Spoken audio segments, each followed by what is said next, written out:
Bom dia, bispo. Eu vou fazer o meu relato aqui também. Eu acho importante a gente testemunhar pelo que a gente já passou para que novas pessoas elas venham acordar, venham se libertar, né, desse cativeiro que a gente sabe que é a Igreja Universal, né? Então, hoje eu tô com meus 31 anos. Eu cheguei na igreja através da minha mãe. Na época que ela chegou na igreja, a gente morava em um outro estado, mas só foi eu conseguir pegar firme mesmo quando a gente mudou para o interior de São Paulo. A minha família era dona de uma empresa muito grande, os meus avós, né, eram donos de uma indústria, e o meu avô convidou a gente a retornar para São Paulo. Nós éramos de São Paulo, fomos para o Rio, ficamos um tempo lá. Minha mãe com um problema no casamento, meu pai voltou para São Paulo, e depois, pelo convite do meu avô, a gente acabou retornando para São Paulo.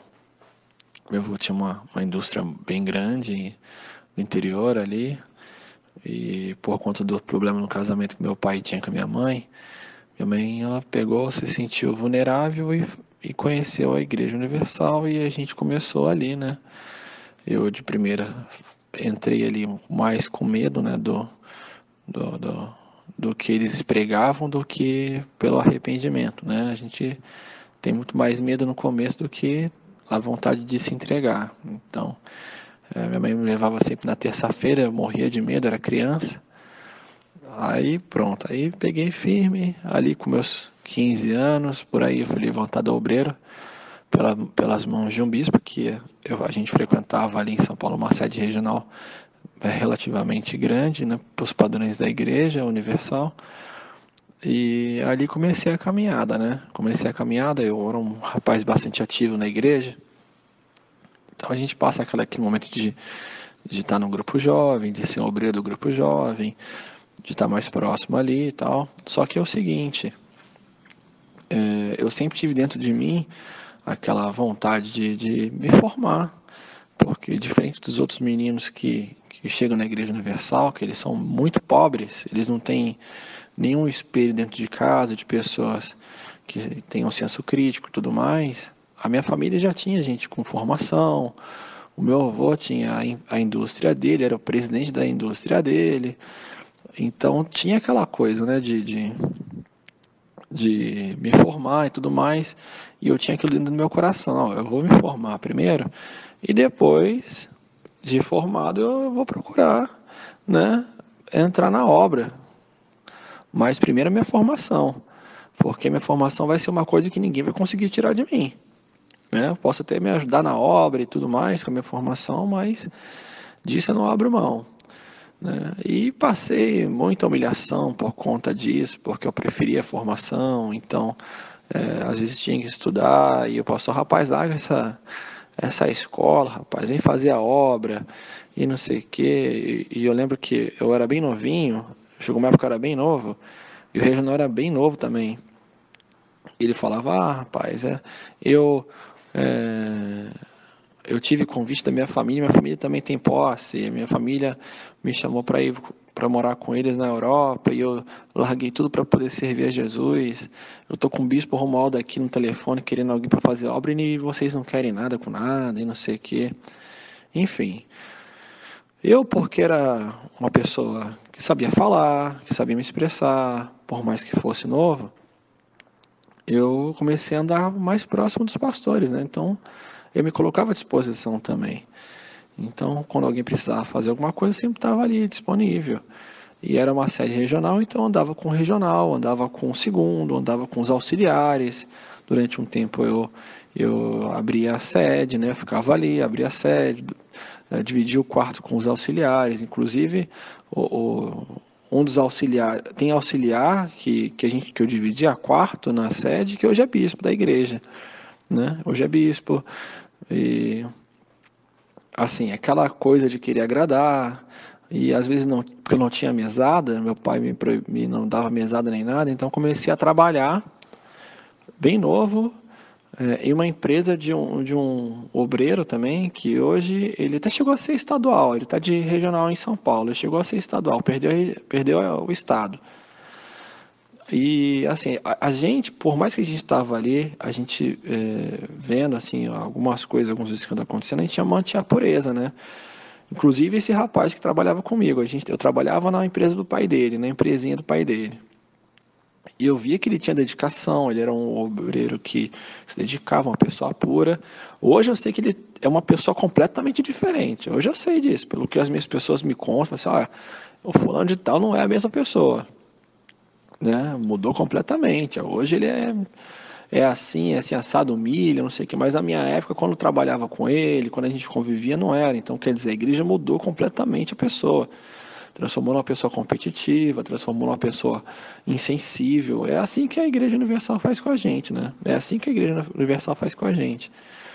Então, durante toda a minha trajetória na igreja, como eu sempre ficava ali com os pastores, com os bispos, e ali às vezes a região lá não tinha muitos auxiliares, então a gente atendia o telefone na rádio, a gente atendia o telefone na rádio. Nossa, a gente via cada coisa.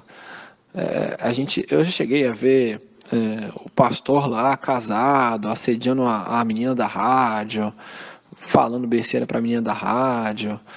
Depois a própria menina falou, olha, eu não aguento mais, ele fica me assediando sexualmente dentro da rádio. A gente via de tudo acontecer ali. Mandando auxiliar embora injustamente, né? Pastor roubando, na nossa frente pastor roubando. Mas assim, como a gente estava numa sede regional, a gente sempre tinha o nosso pensamento assim, olha, aqui pode estar acontecendo tal coisa, mas a gente sabe que os bispos que estão lá na catedral, né, na catedral do estado, os bispos que a gente vê na TV, não são assim, eles não são assim, né? A gente tinha essa pureza ainda. Mas enfim, o que eu pude perceber ali é que todo mundo que chegava para poder substituir o bispo ou o pastor regional, eles eram o mesmo estereótipo. É o cara que é insensível, que o povo trata como se fosse o Messias, né? Porque na igreja ali todo mundo fala assim, poxa, agora vai, porque esse pastor vai mudar a minha vida, esse pastor vai chegar e vai fazer tal coisa, é o anjo da igreja que vai mudar a minha vida. Enfim, era sempre a mesma coisa. Não era sede de bloco, assim, onde a gente estava, né? Era uma sede regional grande, tinha um número de bombeiros considerável, mas não era um bloco. E tinha um rapaz no nosso grupo ali, né? Sempre tem um grupinho dos obreiros novinhos, né? Que andam juntos e tal, e hora ou outra um casava, né? Mas sempre continuava andando com a gente. E um dos meninos que tinham casado, ele trabalhava na rádio, aonde era a sede do bloco ali, né? O bloco que tinha na região. Era uma sede muito grande, só passava bispo de nível estadual, passava lá. E ali, se a gente já via coisa absurda, ele via muito mais porque ele era amigo dos pastores. Então, ao que acontecia lá, ele contava pra gente, ó, cara, aconteceu tal coisa lá, meu, não sei o quê. Ele falou assim, não, os caras estão errando, mas eu sei que é a obra é de Deus, não vamos olhar para isso. Mas eram umas coisas absurdas. Ó, eu posso até citar nome. Por exemplo, ele falou com a menina que está agora como esposa do bispo lá aqui em Santa Catarina, o bispo Marcos. Ele falou assim, cara, quantas vezes eu tive que fugir dessa mulher? Na época ela era a segunda lá da, ele estava de segundo, ele era pastor, ele estava de segundo do Rogério Formigoni, no interior de São Paulo, ele estava de segundo numa catedral, que era bloco, né? Eu falei assim, cara, quantas vezes eu tive que fugir daquela menina? Ela ficava olhando pro meu braço, ficava lambendo os lábios toda vez que eu passava, ficava me encarando toda vez que eu passava, porque ela é muito bonita, não sei o que, e realmente ela é bem bonita, e o Marcos, coitado, era feinho, baixinho, pequenininho, né? Tava de segundo na época, agora ele é bispo. O Rogério Formigoni, mesma coisa. O Rogério Formigoni, teve uma vez que esse nosso amigo chegou e falou assim, cara, ó, ele mandou quase 10 obreiros de uma vez embora, tirou da obra, porque eles estavam saindo da sala dos obreiros e pegaram ele na escada com a noiva do auxiliar, se pegando. E ele pegou, mandou os 10 embora de uma vez e falou que os 10 estavam perturbados e ficou por isso mesmo. Ficou por isso mesmo. Aquele bispo lá, o bispo Newton, falou que o bispo batia na esposa, espancava a esposa sempre. Ali era assim, ó, era sempre tinha confusão, sempre tinha confusão. Eu tava conversando com um amigo meu, relembrando, né, porque a gente tinha muito mais contato com os pastores, né, e fulano de tal e ciclano. A maioria dos caras que era da nossa época, assim, que auxiliavam e tudo mais, ou estão numa região muito grande como pastor, ou estão como bispos, ou saíram, mas saíram de maneira assim, ó, grotesca, grotesca, é traição. Uma vez a gente foi evangelizar num bairro, a menina falando assim, ah, teu bispo é assim, esse assado.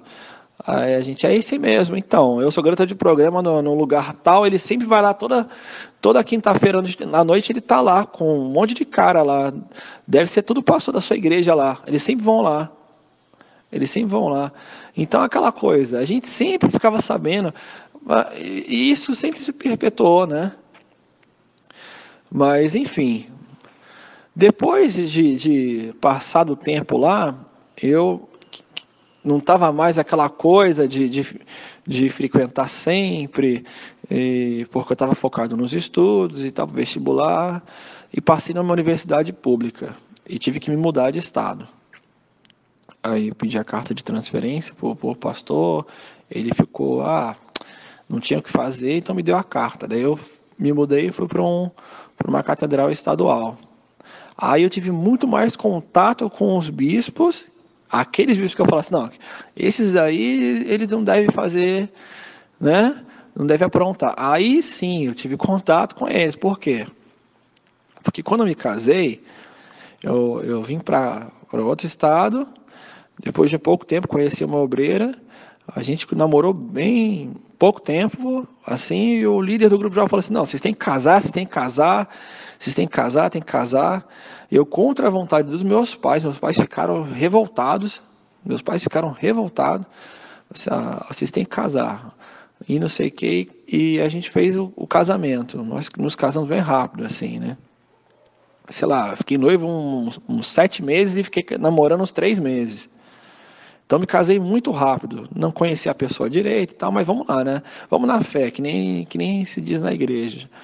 Cheguei, me casei com a menina e ela era responsável pela TV. Primeiro quando a gente começou a namorar e se casou, ela era produtora. Depois ela ficou responsável pela TV. E ela chegava em casa e contava de tudo, contava de tudo, contava de tudo. De tudo que você possa imaginar que acontecia ali. Inclusive, eu já presenciei quando eu ia lá, porque daí ela trabalhava de madrugada, nós morávamos em um apartamento próximo da catedral, que tem o estúdio de TV é próximo, né? Ali na catedral mesmo, então ele morava próximo e eu levava ela e às vezes ficava esperando assim, né, acabar o programa para a gente voltar para casa. Daí sentava ali e tal, e via os pastores xingando os operadores e não sei o quê. Teve uma vez que o bispo foi para um monte e o pastor estava demorando muito para passar o link para ele, né? Nossa, aí o bispo achou que o problema era da minha esposa e começou a xingar a minha esposa no ar. Começou a xingar, pô, não sei o que, tal, tal, tal, tal. Aí alguém avisou para ele que estava no ar, estava ao vivo. Aí ele pediu perdão, queria pedir perdão aí para fulano, a gente fica nervoso aqui, não sei o quê. Depois ela falou para mim, isso aí acontece direto. Todos os bispos que passam aqui é isso aí.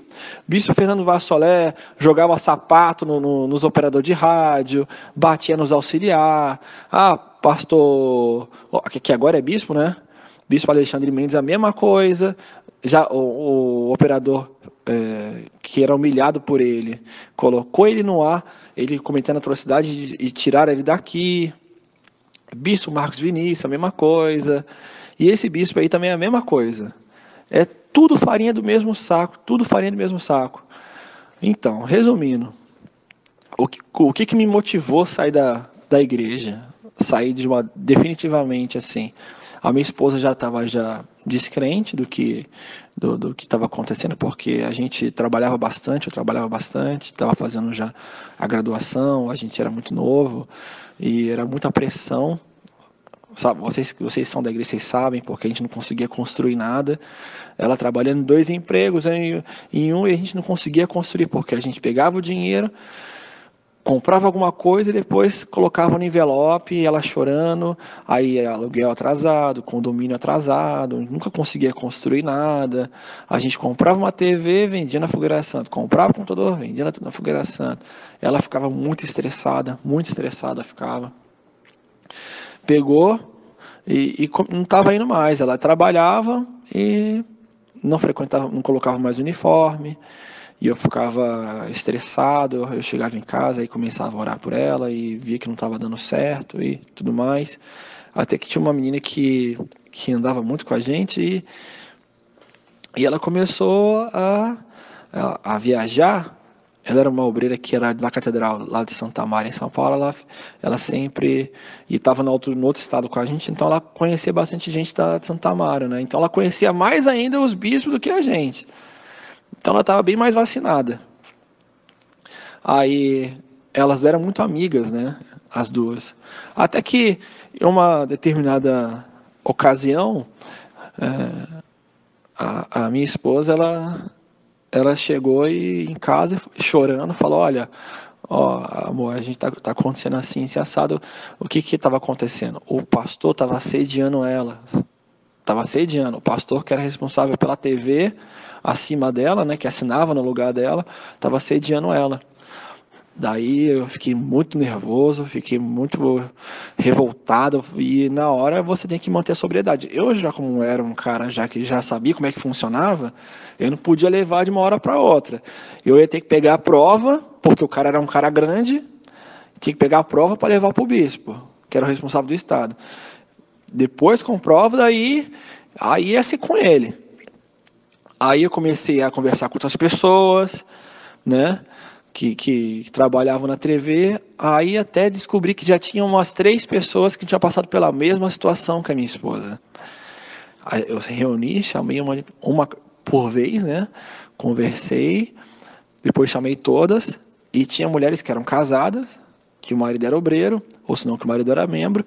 Eu reuni todo mundo, falei, olha, é o seguinte, elas estão reclamando assim, assim, assado, vamos levar para o bispo, quando acabar a reunião, culto domingo de manhã. Daí levamos para o bispo, aí o bispo colocou todo mundo contra o pastor, as meninas começaram a chorar, óbvio, né?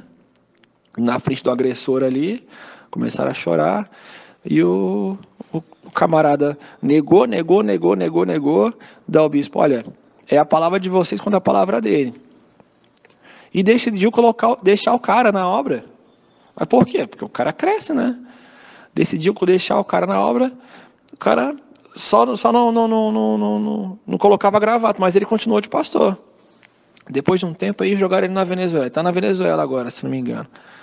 Jogaram o cara na Venezuela como castigo. Mas enfim, tirar mesmo não tiraram não. Mas se não me engano ele está na catedral lá na Venezuela. Está responsável por alguma coisa lá. Depois disso aí eu fiquei completamente descrente de igreja. Aquilo foi a gota d'água para mim.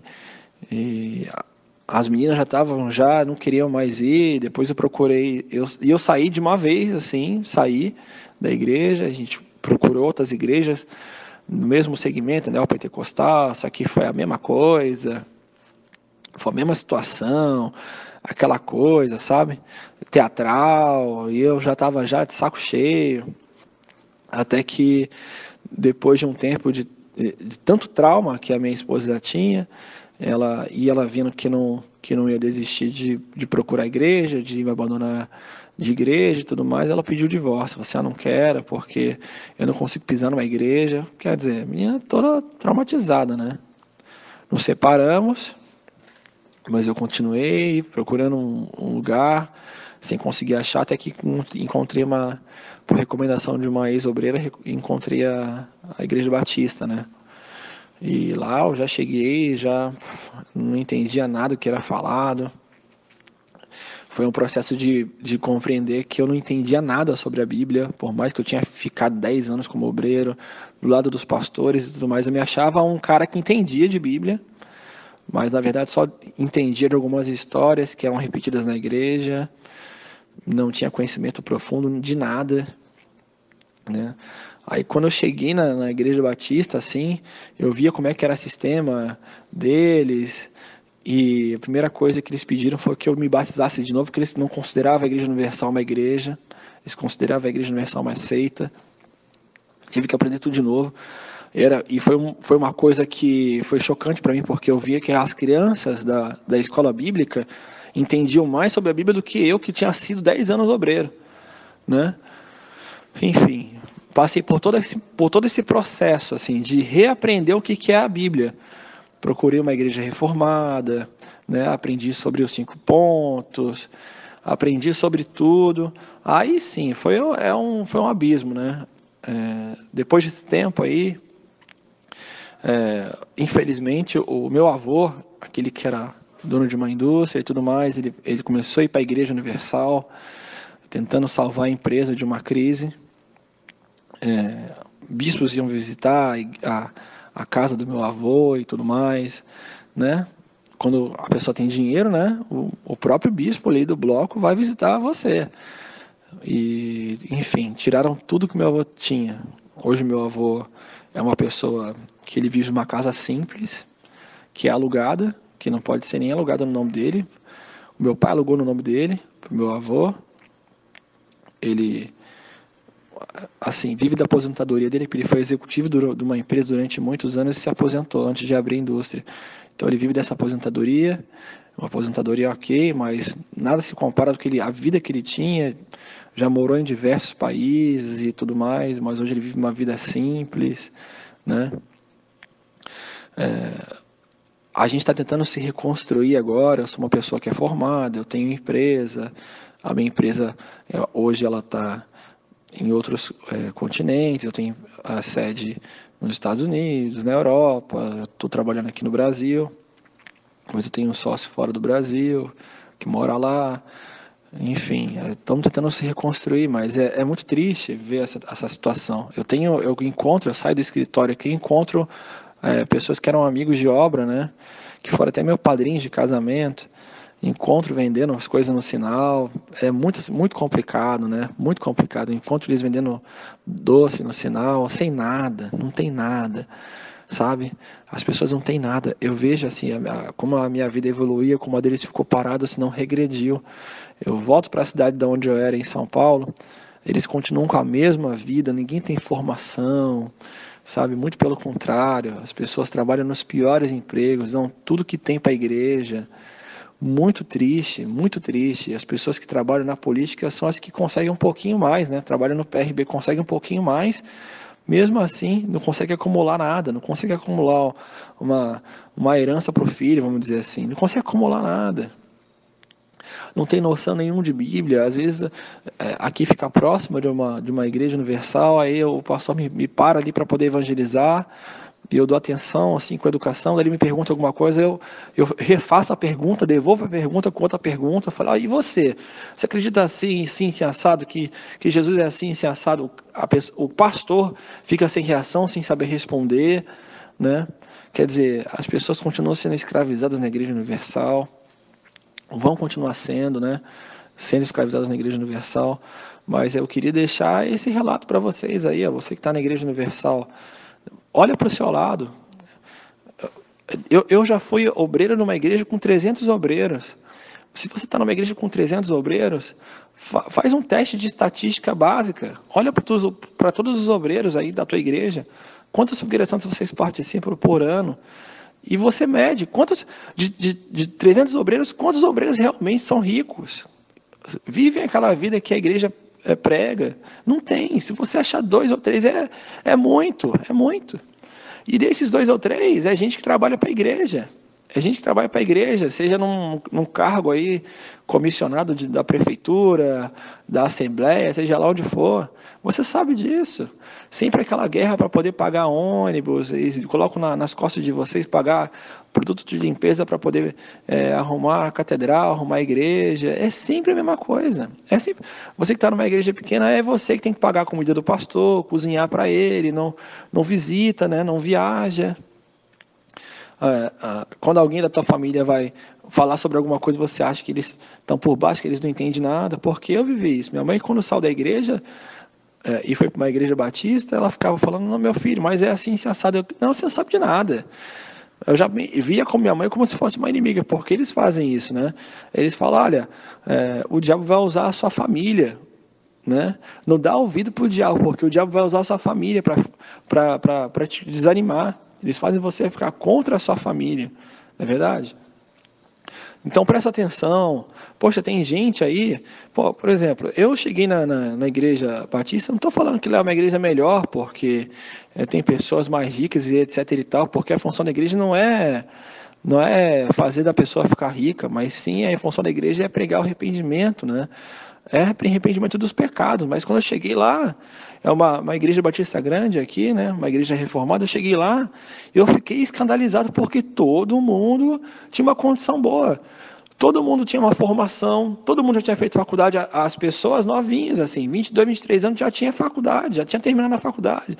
Trabalhavam, né? Trabalhavam em empregos bons, todo mundo concursado. O número de pessoas que eram concursadas na igreja era absurdo.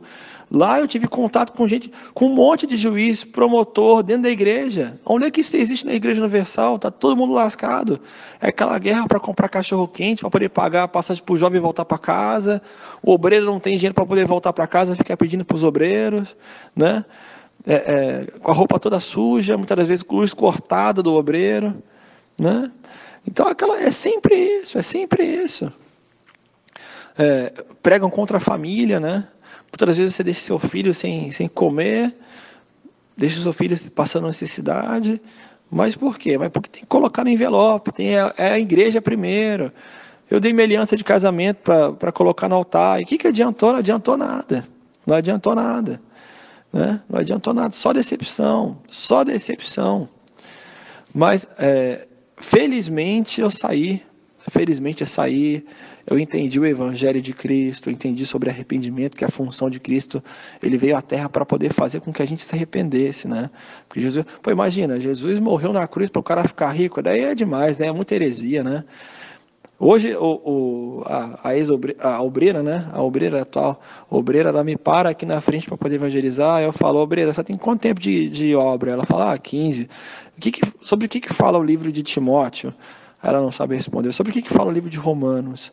Ela não sabe responder. Eu falei, poxa, mas você não teve tempo suficiente para poder entender sobre o que significa o Evangelho, a carta de Paulo aos Romanos, se ela não sabe. É muito triste, porque a pessoa vive escravizada, né? Então é isso aí, bispo. Olha, queria agradecer a oportunidade de estar relatando, de estar dando meu testemunho para vocês, tá? E eu espero que se cada um de nós, né, fizer a sua parte de tentar pregar o arrependimento para esses obreiros aí que estão ali, porque eles não são arrependidos, né, dos pecados, pregar arrependimento para eles, ou se não dá o testemunho, né, e falar como é que a vida fora da Universal é melhor, eles vão acordar. Daí eles vão acordar. Tá bom? Um grande abraço para vocês, meus amigos. Até mais. Olá, pessoal. Aqui mais uma vez com todos vocês para a gravação de mais um vídeo. Hoje aqui com a Lizinha. Tudo bem, Lizinha? Tudo bom, oi, gente? Poxa, depois de mais de 1000 vídeos no canal, ela veio aparecer. Ela nunca apareceu em nenhum vídeo aqui no canal. Hoje, com muita insistência, com muita persistência, ela cedeu, né? Cedeu aí aos pedidos. Mas por que hoje ela veio aqui gravar o vídeo aqui comigo? Bom, porque nós estamos comemorando 100 mil inscritos no canal, mozinho. Dá um beijo aqui para comemorar. 100 mil inscritos no canal. E nós queremos agradecer a todos vocês, não é verdade? Com certeza. Que curtiram, que compartilharam, que apoiaram, que mandaram mensagens, que comentaram os nossos vídeos. E nós só temos a agradecer. Tudo é graças a Deus, primeiramente, e graças a vocês. Vamos fazer aqui um canal, tá certo? Para mostrar para as pessoas a nossa vida. Aqui abaixo desse vídeo tem um link. Eu peço aí que vocês vão lá, se inscrevam nesse canal aqui embaixo do link. É o nosso canal onde nós vamos mostrar tudo sobre nossa vida do dia a dia, nossa casa, as coisas que eu gosto de comer, Sim. as coisas que você gosta de fazer para eu comer, não é verdade? Sim, as receitas, dicas de dono de casa. As nossas viagens, nossos passeios. Por que não vamos fazer isso? Sempre que eu posto no Facebook nossas fotos, nossas viagens, as pessoas comentam muito, elas gostam muito. Então nós vamos fazer isso, tá? Aqui embaixo, por favor, vá aqui e se inscreva lá no canal, tá bom? Para acompanhar os vídeos que nós vamos postar para todos vocês aqui no canal. Tá certo assim?